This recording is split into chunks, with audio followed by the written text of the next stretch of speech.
یہ جو بات خواجہ صاحب فرما رہے تھے نا کہ ہمارا سسٹم تو ہمارا اب ایسا ہو گیا ہے کہ وہ دیانتدار کو برداشت ہی نہیں کرتا. یعنی آپ کسی سیٹ پہ کسی عہدے پہ کسی دیانتدار شخص کو بٹھا دیں، مافیاز اس کے خلاف کام کریں گے اور اس کو 10 دن نہیں نکالنے دیں گے، وہاں اس کو ہٹا دیں گے. نیچے والے بھی اس سے ناراض، اوپر والے بھی اس سے ناراض. تو دیانتدار لوگوں کو برداشت نہیں کر رہا یہ معاشرہ. چوروں کو برداشت کرتا ہے، کرپٹ لوگوں کو برداشت کرتا ہے، ڈاکے ڈالنے والے کو برداشت کرتا ہے، ایماندار کو برداشت نہیں کرتا، دیانتدار کو برداشت نہیں کرتا. یہ ہماری اخلاقی پستی ہے. مثلا ہمارے رسول صلی اللہ علیہ وسلم نے فرمایا جس نے ملاوٹ کی وہ ہم میں سے نہیں، یعنی وہ مسلمان نہیں. مجھے بتا دیں پاکستان میں کتنے مسلمان ہیں، کدھر کدھر ملاوٹ کرتے ہیں؟ کوئی آپ سوچ سکتے ہیں؟ کوئی آپ دوائی لینے جائیں، آپ کو یقین ہی نہیں ہوگا، نہ خواجہ صاحب کو، نہ آپ کو، نہ مجھے، کہ یار یہ دوائی اصلی ہے یا نکلی ہے. ٹھیک ہے، ٹھیک کہہ رہے ہیں. اسی طرح کھانے پینے کی اور چیزیں لے آئیں. دودھ لیں، مثلا دودھ جو ہے، ہم زرعی ملک ہے، باعث شرم ہے ہمارے لیے. 2.5 کروڑ لیٹر دودھ کی ضرورت ہے روزانہ، پروڈکشن ہے ہماری 1.5 کروڑ لیٹر. تو وہ جو 1 کروڑ لیٹر ہے دودھ، وہ ہم پتہ نہیں سوڈا پیتے ہیں، صابن پیتے ہیں، کیا پیتے ہیں. تو گزارش یہ ہے کہ یہاں توجہ نہیں دی گئی. یہاں جو حکمران طبقہ ہے اس نے ہمارے ملک کے کسی شعبے پر توجہ نہیں دی. کوئی شعبہ ایسا نہیں کہ جس کو ہم پیش کر سکیں ماڈل کے طور پر کہ یہ دیکھیں. اسی لیے ہم پیچھے ہیں پورے ساؤتھ ایشیا میں. جی ٹھیک ہو گیا، اسی وجہ سے آپ پیچھے کہہ رہے ہیں کہ ہم پیچھے ہیں، اور یہی معاملہ ہے. جی خواجہ صاحب آپ کی طرف بڑھیں گے کہ آپ کو کیا لگتا ہے، آپ کا موضوع ظاہر ہے پولیٹکس پہ بھی تھوڑا سا ظاہر ہے، پاکستان کا ہر بندہ پولیٹکس سے دلچسپی. JUIF کچھ لوگ چھوڑ کے جا رہے ہیں، کچھ مولانا شیرانی اور گل نصیب صاحب اور حافظ حسین صاحب، وہ پہلے کوئی سائڈ پہ ہو گئے. آج ایک اور جو سابق ان کے وزیر جنگلات رہے تھے ابرار تنولی صاحب، وہ بھی چھوڑ گئے ہیں. میرا خیال ہے جو اب چونکہ میں سیاست نہیں کرتا، میں آپ کو ایک اپنا مشاہدہ بتا سکتا ہوں. میرا خیال ہے جو مولانا فضل الرحمان صاحب کا جو سٹانس ہے وہ شاید اتنا سخت ہے کہ اس سٹانس کے ساتھ شاید وہ لوگ اس کا جو پریشر ہے وہ شاید نہیں لے پا رہے، یا ان کے خیال میں اتنا سخت سٹانس نہیں لینا چاہیے. اور باقی آپ کو یہ بھی پتہ ہوگا کہ سیاسی جماعتوں کے اندر بھی جمہوریت نہیں ہے. کسی بھی جماعت میں آپ کو شاید، میرا نہیں خیال ہے کسی جماعت میں جمہوریت ہوگی. تو جو بھی اس کا امیر ہوتا ہے یا ہیڈ ہوتا ہے وہ باقی لوگوں کی مرضی جو بھی ہو وہ اپنی اوپینین کے مطابق وہ بات کرتا ہے. تو وہ لوگوں کا خیال ہے کہ اتنی زیادہ ٹکراؤ کی جو مولانا کی جو سیاست ہے وہ شاید اس کو وہ یہ سمجھ رہے ہیں کہ یہ صحیح راستہ نہیں ہے. یعنی ہو سکتا ہے وہ ایگری کرتے ہوں اس سے، ان کے بیانیے سے، لیکن ان کا یہ خیال ہو سکتا ہے کہ اس سے فائدہ نہیں ہوگا. دیکھیں سیاست تو لوگ کرتے ہیں نا اقتدار میں آنے کے لیے، تاکہ ملک میں آپ اقتدار میں آئیں گے تو ڈیلیور کریں گے نا، ٹھیک ہے، قوم کو تبھی فائدہ ہوگا. آپ کا کوئی بھی منشور ہو وہ کاغذوں میں تو ہوگا، لیکن اگر اس منشور کی جب تک پریکٹیکل اس کی عملی طور پہ امپلیمنٹیشن نہیں ہوگی، اس پہ عمل درآمد نہیں ہوگا، تو اس منشور کا کیا فائدہ. تو اگر آپ نے اقتدار میں آنا ہے یا کسی بھی سیاسی جماعت نے، تو وہ اتنا سخت سٹانس لے کے، میرا خیال ہے ان کے جو ساتھیوں کا خیال ہے وہ شاید اقتدار میں نہیں آ سکتے، بلکہ ان کے پاس اگر کچھ ہے تو شاید وہ بھی کم ہو جائے گا. جی صحیح. مظہر برلاس صاحب آپ کی طرف بڑھیں گے. جی مولانا کہتے ہیں کہ جی مشکلات بالکل ہیں، لیکن یہ تحریک کا راستہ نہیں روکیں گے حکومت کو، بلکہ ان کا کہنا ہے کہ دھاندلی زدہ جعلی حکومت کو بہرحال جانا پڑے گا.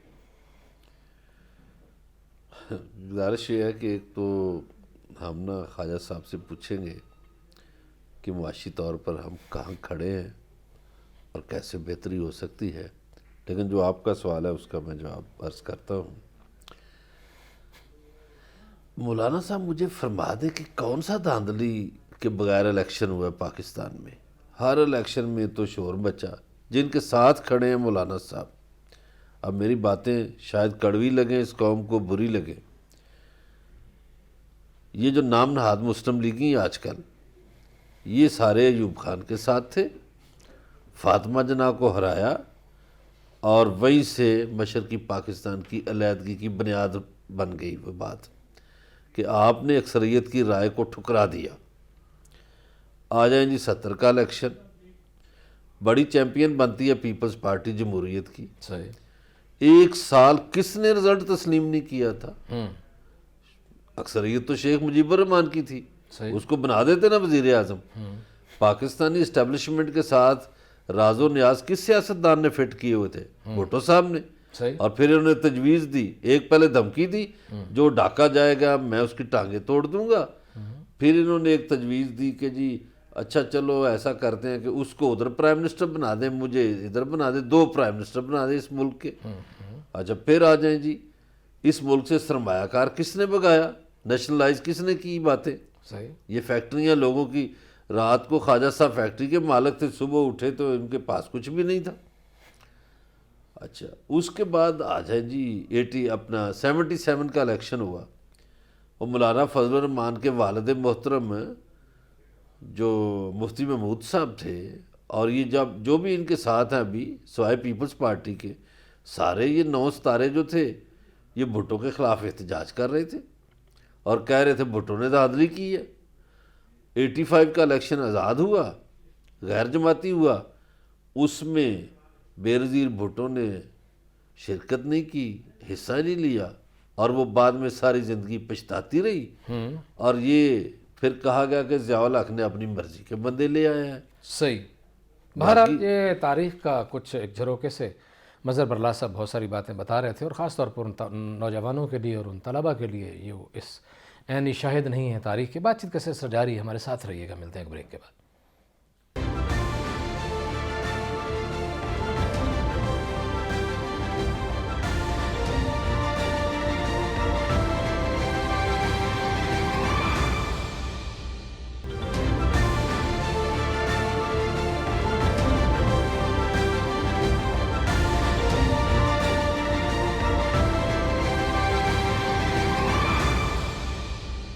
ویلکم بیک ناظرین، بریک پہ جانے سے پہلے مظہر برلا صاحب تاریخ کے جھروکے سے کچھ چیزیں بتا رہے تھے۔ مظہر برلا صاحب آپ ہی کی طرف واپس پلٹتے ہیں۔ اچھا میں جی عرض کر رہا تھا الیکشنوں کے حوالے سے، تو مولوی صاحب جب 88 کا الیکشن آیا، ایک تو گورنمنٹ توڑ دی گئی جنیجو صاحب کی، الیکشن آیا تو پھر مسلم لیگ کے پیچھے کھڑے ہو گئی قوتیں اور بے نظیر بھٹو کا راستہ روکنے کی کوشش کی، آئی جی آئی بن گئی، پیسے بانٹے گئے۔ وہ یہ کس نے کیا؟ بے نظیر کا راستہ کس نے روکا اور آئی جی آئی کس نے بنائی؟ دیکھیے آئی جی آئی بنانے والی قوتیں وہی ہیں جن کو اسٹیبلشمنٹ ہم کہتے ہیں، اور پیسے بھی بانٹے گئے، اور میاں نواز شریف صاحب بھی مستفید ہونے والوں میں شامل تھے۔ پھر 90 کا الیکشن دھاندلی زدہ ہوا، پیپلز پارٹی نے وائٹ پیپر شائع کیا، لیکن پیپلز پارٹی بھی جب اقتدار میں آئی تو سمجھوتے کر کے آئی۔ اچھا پھر 93 کے الیکشن میں بھی، 97 کے 2002 والے الیکشن میں، 2008 کے الیکشن میں بھی راستہ روکنے کے لیے الیکشن ڈیلے کیا گیا، 2013 کے الیکشن میں بھی دھاندلی پہ شور مچا، عمران خان نے دھرنے دیے، 2018 کا جو الیکشن ہے اس پہ بھی دھاندلی کا شور مچا۔ اب 2013 کا الیکشن جو تھا اس کو آصف زرداری نے بھی کہا آروز کا الیکشن ہے۔ گزارش یہ ہے کہ پاکستان میں کوئی ایسا الیکشن نہیں نظر آیا جس پر لوگوں نے کہا ہو کہ یہ الیکشن ٹھیک ہے، ہر الیکشن کو ہم نے دھاندلی زدہ کہا۔ اب جہاں تک مولانا صاحب کی بات ہے، مولانا صاحب کتنے سنسیئر ہیں، مطلب وہ کشمیر کمیٹی کے چیئرمین رہے اور کشمیر کا نام نہیں لیتے تھے، اور نہ انہیں میرا خیال ہے کشمیر کا پتہ ہے۔ اب وہ ملوث کر رہے ہیں اداروں کو، متنازع بنانے کی کوشش کر رہے ہیں۔ دیکھیے واپڈا ہے، پولیس ہے، ریلوے ہے، پی آئی اے ہے، فوج ہے، یہ جتنے بھی ہمارے محکمے ہیں، یہ جو بھی حکمران ہوگا اس کی بات یہ مانتے ہیں۔ پولیس جو ہے وہ اگر میاں شہباز شریف پنجاب کا وزیر اعلیٰ ہے تو میاں صاحب کی بات مانیں گی، میاں منظور بھٹو اگر بن جائے گا تو بھٹو صاحب کی بات مانے گی، آج کا وہ پرویز لائی بن جائے گا تو اس کی بات مانے گی، آج کل عثمان بزدار ہے وہ چیف ایگزیکٹو ہے صوبے کا، اس کی بات ماننا پڑے گی۔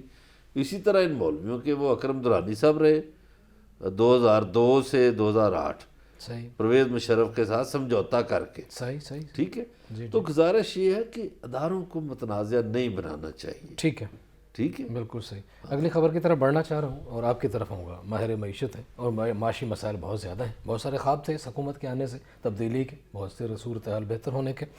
مہنگائی کے حوالے سے وزیر اعظم عمران خان جب کہ قائد تھے اپوزیشن کے اور بہت زیادہ بل جلایا کرتے تھے، کہتے تھے مہنگائی ہو جائے تو حاکم جو ہے وہ ٹھیک نہیں ہوتا، لیکن مہنگائی بالکل قابو نہیں آ رہی اور ابھی تازہ ترین اعداد و شمار کے مطابق مہنگائی بڑھ گئی ہے۔ چینی کہاں سے شروع ہوئی تھی 100 کراس کر گئی ہے، کیا کہتے ہیں آپ؟ دیکھیں، میں بیسیکلی میری ذاتی رائے میں حکومت کا کوئی کام نہیں ہے نہ زراعت کا نہ ریٹ تعین کرنے کا۔ کبھی آپ نے سنا ہے امریکہ میں چینی مہنگی ہو گئی ہے یا انگلینڈ میں اور گورنمنٹ پریشان ہے؟ یہ اوپن اکانومی ہے۔ اوکے، تو میں سمجھتا ہوں کہ یہ حکومت کا کام ہی نہیں ہے قیمتوں کو کنٹرول کرنا۔ اچھا، حکومت کا کام ہے کہ ایک محفوظ اور ایک انصاف پہ مبنی معاشرہ عوام کو دے، ٹھیک ہے، جس میں جسٹس ہو، انصاف ہو اور لوگوں کی زندگی، جان اور مال کا تحفظ ہو، اور جو کاروبار ہیں، جو بزنسز ہیں، وہ خود مارکیٹ میں اپنی پرائسز خود تعین کرتے ہیں اس کا۔ آپ اوپن کمپٹیشنز دیکھیں، ایک پاکستان میں ادارہ ہے، اس کا نام ہے کمپٹیشن کمیشن آف پاکستان، جس کو پتہ نہیں اینٹی مناپلی یا کیا ادارے کا نام ہے۔ تو یہ ادارے موجود ہیں کہ اس ملک میں 4 5 6 کمپنیاں ہوں گی، 5 6 موبائل کمپنیاں ہوں گی، 5 6۔ تو آپ صرف ملک میں اگر ہم لا اینڈ آرڈر کو بہتر کر دیں، انصاف کا قانون بہتر کر دیں، پولیس کو بہتر کر دیں، جوڈیشل سسٹم کو ٹھیک کر دیں، خود ہی زراعت محکموں کو ٹھیک کر دیں، تو آپ کے ملک میں زراعت بھی ہوگی، چینی بھی ہوگی، گھی بھی ہوگا، دودھ بھی ہوگا، ہر چیز ہوگی۔ پوری دنیا ایسے ہی ہے۔ صحیح۔ حکومت کا کام ہی نہیں ہے کہ دودھ کی قیمتیں مقرر کرے، انڈوں کی قیمتیں مقرر لیکن کرے۔ یہاں جب حکومت میں بیٹھے ہوئے لوگ چینی کھانے میں، چینی بیچنے میں، چینی سٹاک کرنے میں ملوث ہوں، گندم میں ملوث ہوں، تو پھر کیا میں نے کیجیے؟ آپ کو یہ ابھی بتایا کہ اداروں کو مضبوط کرنا ہے۔ دیکھیں، سارے ادارے، جوڈیشل ادارے ہو گئے، آرمی ہو گئی، ہمیں ابھی برلا صاحب فرما رہے تھے کہ اگر شہباز شریف چیف منسٹر ہوں گے تو پولیس ان کا بات مانے گی۔ میں سمجھتا ہوں تھوڑی سے میں اس میں ایک امپرومنٹ کی بات کروں گا۔ پولیس کا کام ہے ہر لافل کمانڈ مانے حکومت کی۔ پولیس بھی آئین کے تحت بنی ہوئی نا۔ اگر سی ایم چیف منسٹر یہ کہتا ہے کہ وہ برلاس صاحب کو اٹھا کے جو ہے بغیر وجہ کے فلاں جگہ سے فلاں جگہ آپ چھوڑ آئیں، وہ کہے گا جناب یہ تو میں تو کسی شریف شہری کو ہاتھ نہیں لگاؤں۔ صحیح ہے۔ تو دیکھیں نا، ادارے بہتر کریں۔ ایک جو اقتدار ہے وہ انڈیویجولز کا نہیں ہے، جی، یعنی یہ کوئی بادشاہی نظام نہیں ہے کہ بادشاہ نے کہا تو ان کو مار دو، بادشاہ نے کہا تو ان کو حویلیاں دے دو۔ نہیں، ہمارا ملک جو ہے وہ ایک سوشل کانٹریکٹ سے ایک آئین کے تحت چل رہا ہے۔ ہر ادارے کو آئین کے دائرے میں رہ کے اپنا کام کرنا چاہیے، ٹھیک ہے، ایمانداری سے۔ آپ کے ملک سے مہنگائی بھی ختم ہو جائے گی، چور بازاری بھی ختم ہو جائے گی۔ حکومت کا کام ہی نہیں ہے جس میں میں سمجھتا ہوں حکومت کو فوکس کرنا چاہیے صرف لا اینڈ آرڈر پہ اور اپنے نظام کو ٹھیک کر دے، چینی بھی سستی ہو جائے گی، آٹا بھی سستا، سب کچھ سستا ہو جائے گا۔ جی مظہر برلا صاحب، آپ کا کیا خیال ہے؟ جی حکومت کو بالکل بری و ذمہ قرار دے دیا خواجہ صاحب نے۔ دیکھیں، خواجہ صاحب جو مثال دے رہے ہیں نا، وہ دے رہے ہیں ایسے ملکوں کی جو ترقی یافتہ ہے۔ ہمارے ہاں وہ آپ نے بیچ میں ایک سوال کیا ابھی کہ جب حکومت میں بیٹھے ہوئے لوگ شامل ہوتے ہیں، منافع خوری وہ کر رہے ہوں تو پھر آپ کیا مجھے کریں؟ یہ بتائیں، خواجہ صاحب اور آپ دونوں، کھیل ہے مثلا ایک لڑکا ہے کوئی کسی محلے کا، وہ اچھا کرکٹر ہے، کیا آپ سوچ سکتے ہیں وہ بغیر سفارش کی قومی ٹیم تک پہنچ جائے؟ پاکستان میں یہ نہیں ہوتا، امریکہ میں ہوتا ہے، انگلینڈ میں ہوتا ہے، یس آسٹریلیا میں ہوتا ہے، ہمارے ہاں نہیں ہو سکتا۔ ہمارے ہاں تو بغیر سفارش کے اسکولوں کالجوں میں داخلے نہیں ملتے۔ تو اسی طرح کئی کرکٹر لڑکے ضائع ہو گئے۔ میں مثلا ایک مثال دیتا ہوں، یہ جو لڑکا مصباح کیپٹن گزرا ہے، یہ پرویز مشرف کا دور تھا، تو یہ ابھی جو ایم این اے امجد خان، اس نے مجھے یہ واقعہ سنایا. اس نے کہا جی میں بیٹھا تھا اپنے پمپ پہ، تو یہ لڑکا آ گیا، یہ ہمارے ساتھ ہی کھیلتا تھا، تو میاں والی کی ایک بی کلاس کلب میں کھیلتا تھا. تو اس نے، میں نے کہا ہاں بھائی کیا کر رہے ہو آج کل؟ اس نے کہا جی گھر والے بھی گالیاں دیتے ہیں، باہر والے بھی کوئی. تو کہتا میرے دل میں ایک بات آئی، میں نے کہا اچھا چلو، میرا والد جو ہے وفاقی وزیر ہے، تو ڈاکٹر نسیم اشرف کرکٹ بورڈ کا چیئرمین تھا. میں نے والد سے کہا، انہوں نے بلوا لیا، مصباح فٹ ہو گیا. اب ایک وفاقی وزیر کی سفارش سے ایک لڑکا جاتا ہے جس کو پہلے کسی نے پوچھا ہی نہیں، سرگودا ڈویژن نے نہیں پوچھا، اور وہ پھر قومی ٹیم کا کیپٹن بن جاتا ہے. تو پاکستان میں تو یہ صورتحال ہے نا. یہاں نہ تو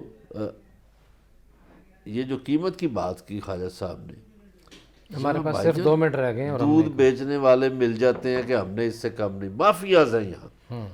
تو جہاں مافیاز کا راج ہو وہاں ڈنڈا چلانا پڑتا ہے. جو آپ نے جیسے کہا نا کہ شہباز شریف ہو، تو یہ اس ملک کا دستور بنا ہوا ہے. اس ملک میں یہ رواج ہے کہ حکمران جو ہے وہ اپنے آپ کو قانون سے بالاتر سمجھتا ہے. جی ٹھیک ہے، قانون کی حکمرانی تو ہے ہی نہیں. بالکل صحیح. جی خواجہ صاحب آپ کی طرف آنا اور ایک جملے کا جواب چاہیے. وزارت انسانی حقوق نے خط لکھا ہے UNHR کو. 11 ہندو جو بھارت میں مارے گئے تھے، یہاں سے بڑے فخر سے گئے تھے، وہاں مار دیے گئے، اور ان کے بڑے عجیب سی صورتحال ہے. اس پہ تھوڑا کمنٹ کر دیجیے. انڈیا کو تو دیکھیں جی، ہندوستان کو تو مودی نے ایک، میں سمجھتا ہوں ایک دہشت گرد اور ایک ایکسٹریمسٹ ملک بنا دیا.